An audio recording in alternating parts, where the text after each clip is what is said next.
오늘 이사야 6장 1절에서 8절 말씀을 가지고 강력한 하나님의 임재라는 그런 제목으로 함께 은혜를 나누겠습니다. 지금 우리의 삶은 강력한 하나님의 임재로 충만하십니까? 하나님은 어디나 계시죠? 우리 하나님은 어디나 임재해 계십니다. 성경이 이렇게 말하죠. 하나님은 한 분이시니 만유의 아버지시라. 만유에 계시고 만유를 통일하시고 만유 안에 계십니다. 만유, 보통 사람들이 이 만유를 잘 쓰지 않아서 만유를 사전적 의미로 보게 되면 우주에 존재하는 모든 것입니다. 더 구체적으로 보면 보이는 것과 보이지 않는 것, 보이지 않는 것도 하나님께서 다 만드셨거든요. 그래서 보이는 것과 보이지 않은 모든 것에 위에 하나님 계시고 그걸 통일시킨다고 하는 말은 질서를 잡아간다는 소리죠. 그리고 만유, 모든 것, 보이는 것과 보이지 않는 것에 안에 계세요. 그래서 모든 피조물에는 하나님의 능력과 신성이 다 깃들여져 있습니다. 이 자연 또 우주 만물을 잘 묵상하게 되면 그 안에 하나님이 있다는 것을 확인할 수 있겠죠. 그래서 사도행전 4장 24절 우리가 묵상한 그 본문에도 이렇게 말합니다. 이르되 대주제여 천지와 그 바다와 그 가운데 만물을 지으신 이시여. 천지와 바다 그 만물을, 그 가운데 있는 만물을 지으신 이시여. 지으신 것으로만 내버려, 지으신 것으로만 그냥 머문 게 아니고 그 지으신 것들도 다 관리하잖아요. 다 관리하잖아요. 우리는 하나님의 임재에서 도망하여서 다른 곳으로 갈 수 없는 겁니다. 모든 만물 가운데 하나님이 계시거든요. 도망간다고 하는 것은 불가능하죠. 이 구스로 돌아갈까요? 아니면 흑암으로 돌아갈까요? 여러분 지옥으로 간다 하더라도 거기에도 하나님이 계시고 안 계신 곳이 없잖아요.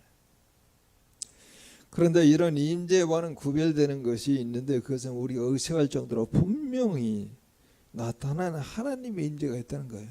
그래서 제가 제목을 강력한 하나님의 임재, 때로는 압도적인 하나님의 임재, 또 강력한 하나님의 임재라고 이야기하는 거죠. 만약에 그런 우리가 의식할 정도로 분명한 하나님의 임재를 경험하게 되면은 우리에는 반드시 따라오는 감정적인 내용은요, 기쁨이에요. 우리의 평안입니다. 그래서 우리에게 기쁨과 평안을 주는 것은 그런 압도적인 하나님의 임재에서 그게 비롯되는 거예요. 그래서 우리 주님께서 말씀하시죠. 너에게 평안을 끼치노니 내가 주는 평안은 세상에 주는 평안과 다르다.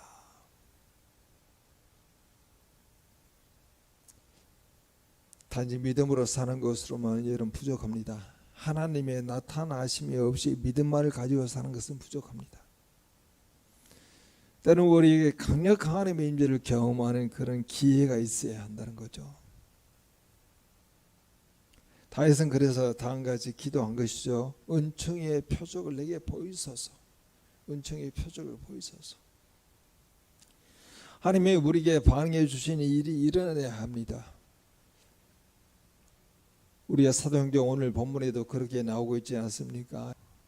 핍박으로 흩어지는 그런 모든 자들이 베니게 후브로 또 안디옥까지 가서 유대인에게만 말씀을 전하였는데 이제 이방인에도 말씀을 전하게 될 때 나타난 그 문구의 내용은 바로 뭐냐면 주의 손이 그들과 함께 하사라고 나와요. 주의 손이 그들과 함께 하사. 그래서 그걸 그 은혜가 임한 것을 다 보고 난 다음에 예루살렘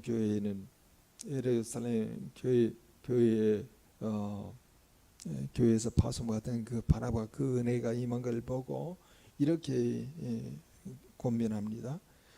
모든 사람이 굳건한 마음으로 주와 함께 머물러 있으라. 주와 함께 머물러 있으라. 주의 손이 그들과 함께 하시며 그래 주와 함께 머물러 있으라. 여러분 그게 주의 손, 굉장히 직접적인 표현이잖아요. 주의 함께 머물러 있으라. 굉장히 강력한 그런 하나님 임재의 경험들이 도처에서 이루어지고 있는 거예요. 하나님이 우리에게 반응해 주시는 일이 일어나야 합니다. 주의 은총의 표적을 내게 보이소서. 그러면 하나님께서 우리에게 반응하게 될 때 강력한 하나님의 임재가 경험된다는 거예요. 우리는 하나님과 함께 사는 법을 배워야 합니다. 우리가 의식할 수 있을 정도로 강력한 하나님의 임재와 더불어 사는 법을 배워야 합니다. 오늘 본문은 압도적이게 강력한 하나님의 임재를 말씀하고 있는 것이죠. 과연 강력한 하나님의 임재가 경험되면은 우리에게는 어떤 현상과 그리고 어떤 변화가 일어나는지를 오늘 본문을 통해서 확인해 보죠. 오늘 본문에 그 강력한 임재가 여러 모습으로 드러나잖아요. 오늘 본문에 나오는 이사야라고 하는 사람은요, 궁중 선지자입니다.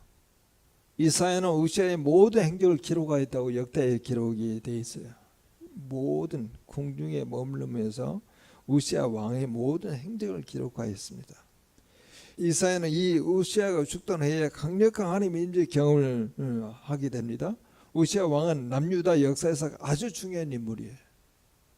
그는 이전의 유다 왕들 그 누구보다 탁월한 왕이었습니다. 유대 10대 왕이에요. 우시아 왕.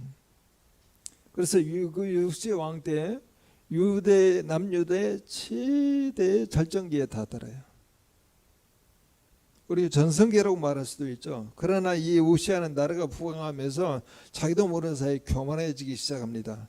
그래서 마침내 왕의 권력을 누리는 것에 만족하지 못하고 제사장 노릇까지 하려고 해요.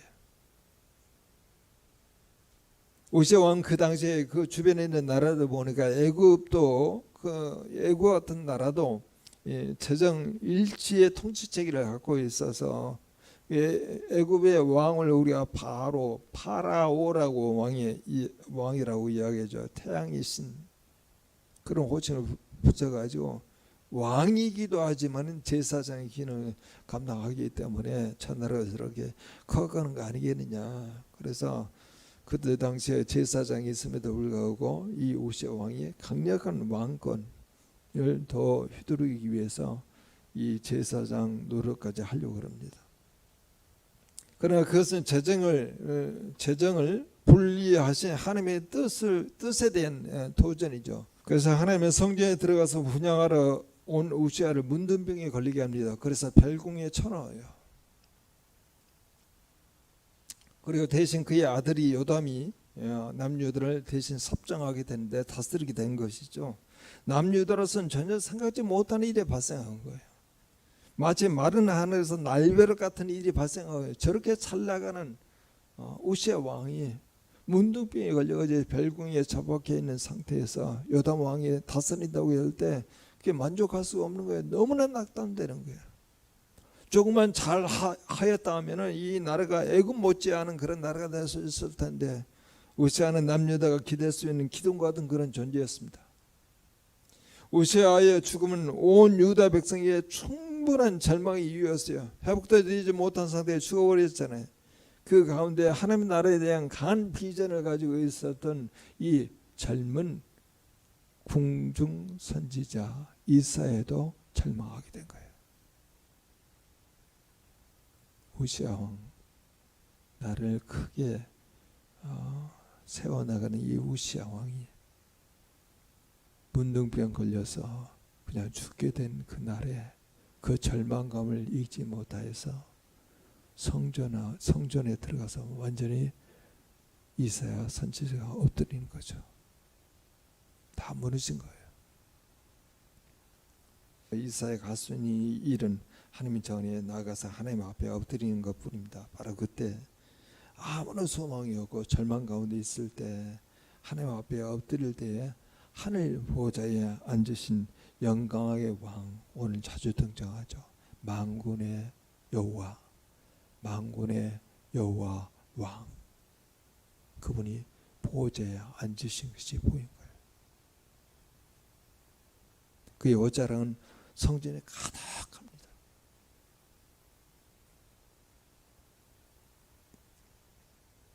바로 옆에는 서랍들이 하나님을 모시고 있었는데 그 서랍들은 6 날개를 가지고 있는데 둘로는 얼굴을 가리고 둘로는 발을 가리고 둘로는 날아다녀요. 서랍들이 4 날개를 동원해서 얼굴과 발을 가린 것은 하나님의 영광 앞에서 자신들은 부정한 존재를 여기기 때문에 그렇습니다. 서랍들의 겸손함을 우리가 볼 수 있는 것이죠. 서랍들은 여러분 천사들입니다. 그런데 천사들은 하나님이 지으신 피조물 중에 가장 거룩한 존재들이에요. 이들에게 허물이 있을 수가 없죠. 그러므로 하나님 앞에서 자신들을 부정하게 여길 하등의 이유가 없는데도 불구하고 그럼에도 그들은 창조자 하나님의 영광과 자신들의 영광을 비교해 봤을 때 자신들은 하나님 앞에서 부정한 존재에 지나지 않음을 고백하는 거예요. 그래서 2 날개로 얼굴을 가리고 2 날개로 발을 가린 거예요.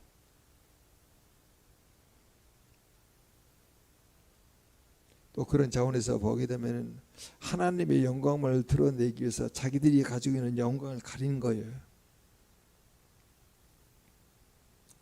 서랍들은 이렇게 서로 부릅니다. 거룩하다, 거룩하다, 거룩하다. 여호와의 그의 영광이 온 땅에 충만하다. 너무나 강력하고 압도적이며 강렬한 하나님의 임재를 경험하고 있는 것이죠. 사랑하는 전가족 여러분, 죄인인 인간이 거룩하신 하나님을 뵙게 되면 죽음을 면치 못합니다. 성경에서 사람이 하나님을 직접 뵈었다는 기록이 찾아볼 수가 없죠. 5세기도 당신의 얼굴을 보여주지 않습니다. 바위 틈에 숨겨가지고 나의 뒷모습만 보라.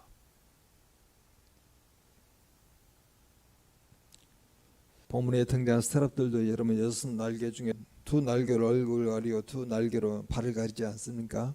여러분 하나님은 천사들조차도 직접 배울 수 없을 정도로 영광스러운 분이기 때문에 그렇습니다.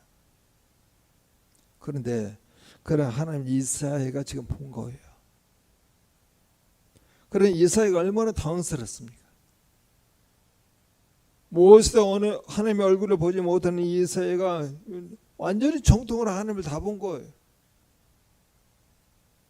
여러분 5절을 한번 같이 읽어볼까요? 그때 내가 말하되 화로다 나여 망하게 되었도다. 나는 입술이 부정한 사람이며 나는 입술이 부정한 백성 중에 거주하면서 만군의 여호와이신 왕을 배웠음이로다 하였더라. 이사야의 절망적인 탄식이야. 우시아의 죽음으로 인하여서 낙담되고 탄식되기도 하였지만 이제 자기가 보아서는 안 될 분을 보은 거예요.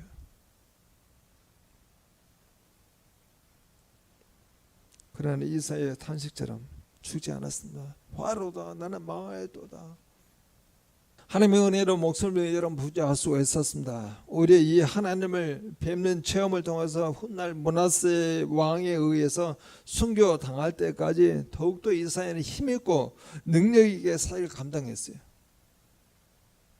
우시아의 죽음으로 절망에 사로잡혀 있던 이 이사야는 살아계신 하나님의 얼굴을 뵙는 그 놀라운 체험을 통하여서 완전히 새로운 사람으로 변화되었던 것입니다. 이 모든 일은 이사야가 하나님의 전에 머물러 있었던 사실 때문에 이루어진 일이에요. 하나님의 전. 하나님의 전은요, 하나님의 임재의 상종, 임재의 장소입니다. 오늘날 교회예요. 무한하신 하나님께서 제한된 공간에 불과한 성전에만 임재하는 것은 아니지만은 구약 성전은 하나님의 임재를 나타내는 상징적인 초소입니다. 사람이 하늘을 뵐 수 있다면 그 장소는 바로 성전이었습니다. 이사야는 성전에 머물다가 하나님을 뵙는 놀랍고 엄청난 체험을 하게 되었습니다. 여러분 그래서 우리에게도 이같이 교회를 사모한 그런 마음을 가져 교회의 머리는 그리스도잖아요. 교회에 대해서 만물을 충만케 하신 자의 충만이니라 그렇게 이야기하잖아.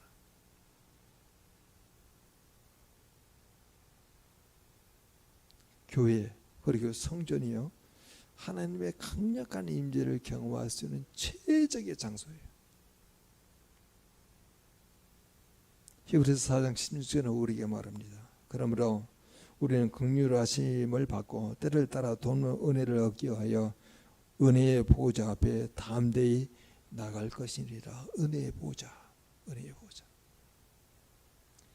강력하게 하나님이 내게 임하여서 영광이 충만하니 우리의 부정함을 고백할 수밖에 없잖아요. 천사들도 그게 부정한 자가 아니고 세상에 거룩한 존재를 지었음에도 불구하고 하나님의 영광에 비해서 자기들이 가지고 있는 영광은 부정할 수밖에 없다 해서 얼굴을 가리고 발을 가렸듯이, 이사야 선지자가 보통 자행하는 사람이 아니었잖아요. 이미 선지사역, 궁중 선지사역을 감당하고 계셨던 분이세요. 그리고 거룩한 삶을 살았던 사람이에요. 그러나 그 역시도 허물과 죄로 얼룩진 사람에게는 틀림이 없었습니다. 그래서 그는 화로다, 나는 망하게 되었도다, 그렇게 탄식하게 되었고 부정한 자기 입술을 고백하죠. 나는 부정한 입술을 가진 자로다. 나는 부정한 백성 중에 거하였도다. 만군의 여호와이신 왕을 내가 비었다. 이사는 또 다시 절망과 낙담에 사로잡힙니다. 그런데 여러분 보십시오. 그때 여러분 6절에 한번 보시기, 6절 7절에 한번 같이 한번 보시기 바랍니다. 같이 읽겠습니다. 그때 그 사람 중에 하나가 부적가락으로 제단에서 잡은 바 핀 손에 가지고 내게로 날아와서 그것을 내 입술에 대며 이르되 보라, 이것이 내 입에 닿았으니 내 악이 제하여졌고 내 죄가 사여졌느냐 하더라. 여러분, 이 제단은요 하나님의 제단이에요. 이 사람의 제단이 아닙니다. 하나님의 제단이에요. 자기 부정함, 자기 악함, 자기의 죄를 자기의 수행으로, 자기의 선행으로 제거할 수 있어요. 하나님의 제단에서 나온 핀숯불로 이 사람의 하나가 그걸 부직개로 잡아서 그 입술에 대해서 내가 내 악이 제거하여졌고 내 죄가 사하여졌느니라, 그렇게 말씀한 거예요. 여러분이 핀 숯불을요 불로 비울 수 있잖아요. 불. 성경 우리에게 그렇게 말씀하십니다. 나는 너희로 회개하기 위하여 물로 세를 베풀거니와 내 뒤에 오시는 이는 나보다 능력이 많으시니 나는 그의 신을 들기도 감당하지 못하겠노라. 그는 성령과 불로 너희에게 세를 베푸실 것이요. 성령과 불, 그게 오늘 말하고 있는 숯불, 제단 숯불이에요. 핀 숯불이에요. 제단에 있는 핀 숯불이에요. 성령과 불로 너희들이 회개하고 주 예수 그리스도 이름으로 세례를 받으면 성령의 선물을 받으리라. 너희가 회개하고 죄의 사함을 받으면 성령을 받으리라. 그 내용이에요, 여러분. 예수 그리스도의 구체적인 내용은 없지만 이것이 성령과 불이라고 하는 것은 예수 그리스도 이후에 나온 사건이잖아요. 그래서 오순절 다락방 사건을 경험하기 위해서 그들에게 뭐라고 했냐면 예루살렘에 떠나지 말라. 내가 약속한 것을 받을 때까지 그걸 받을 때까지 기도하며 기다리라. 성령이 임하잖아요. 근데 성령이 임할 때 불이 여같이 갈라지는 게 이제 각 사람의 머리 위에 임하게 됩니다. 여러분 120문 성도가 있는데 불이 임해가지고 그 불이 120개로 나눠져가지고 균등하게 임하는 거예요.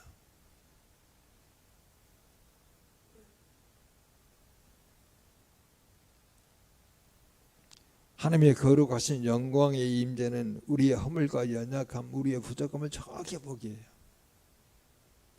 숨길 수가 없어요. 우리의 거짓과 우리의 허물과 우리의 불우함과 우리의 죄악들, 우리의 상처들 어느 하나 숨길 수가 없어요. 이는 사람이 스스로 힘으로 하나님께 이룰 수 없음을 그대로 드러내고 있는 것이죠. 이런 경우 우리의 부족함의 한계를 분명히 깨닫게 하고 하나님을 전적으로 의지하게 하는 그런 과정이에요. 그렇습니다. 나의 부정함, 나의 불우함, 나의 거짓됨, 나의 사악함, 그걸 어떻게 감당할 수 있겠어요? 그래서 화라다 나는 망하였도다 이제 나는 죽게 되었도다 라고 말하게 될 때 그걸 고백하는 그 순간에 그렇게 하나님의 제단에 있는 핀 숯불을 이 스트라비에 가져다가 이사의 입술에 대어서 악이 제거되고 죄가 사해졌음을 선포하는 이 과정은 성령과 불러서 우리의 죄악을 다 데우는 그 내용과 연결시킬 수가 있겠죠.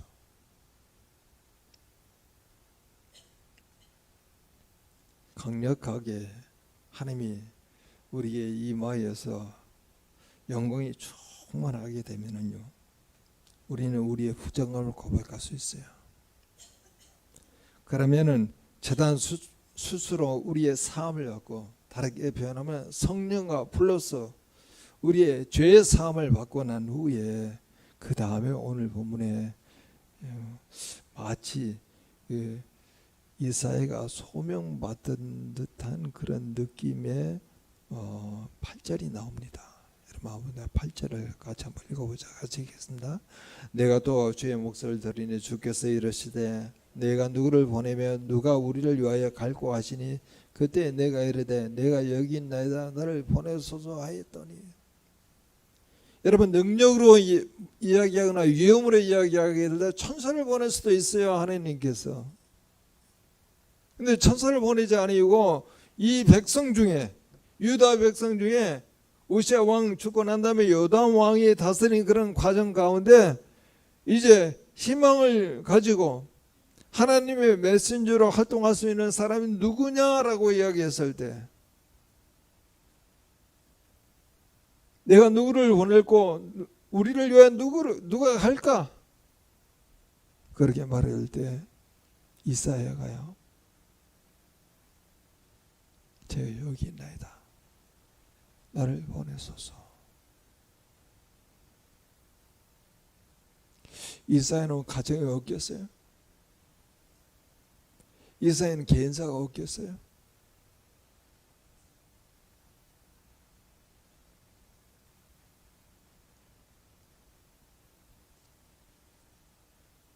하나님께서는 모든 게 가능하기 때문에 천사들을 보낼 수 있는데 그렇지 않고 유다 백성 중에서 보내려고 할 때 이어지 이사야가 이미 사역을 하고 있는 이사야가 나를 보내소서 그렇게 다부지게 이야기합니다. 유용과 능력으로서는 천사들이 훨씬 낫죠. 이사야보다는. 그러나 천사들은 사람이 아니에요.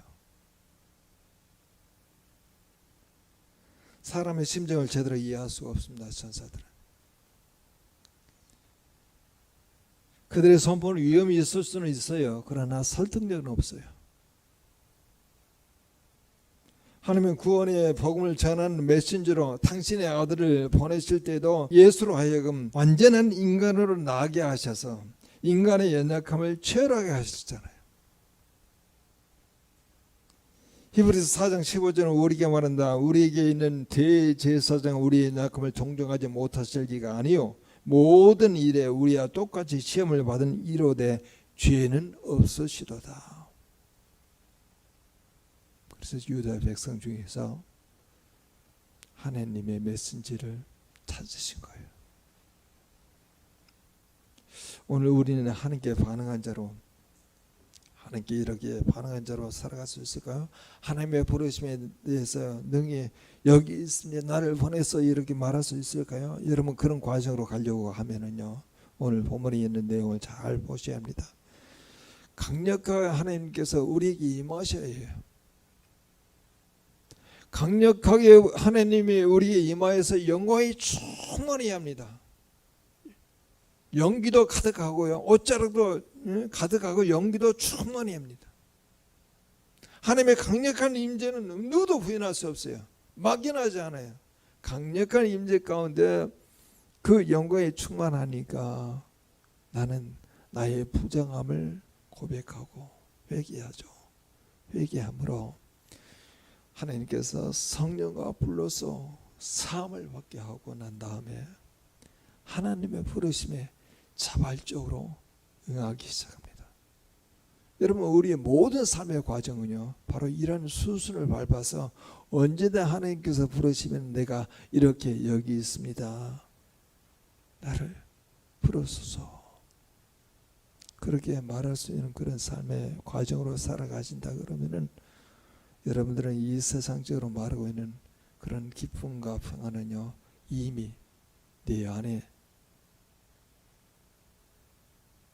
세상이 주는 기쁨과 평안이 아니고 하나님이 주는 기쁨과 평안이 가득 차고 있기 때문에 그 하나님의 부르심에 능히 반응하며 살아갈 수 있다고 주님께서 말씀하고 있는 것이죠. 그래서 우리가 함께 기도합니다. 우리가 다른 것을 사모하지 맙시다.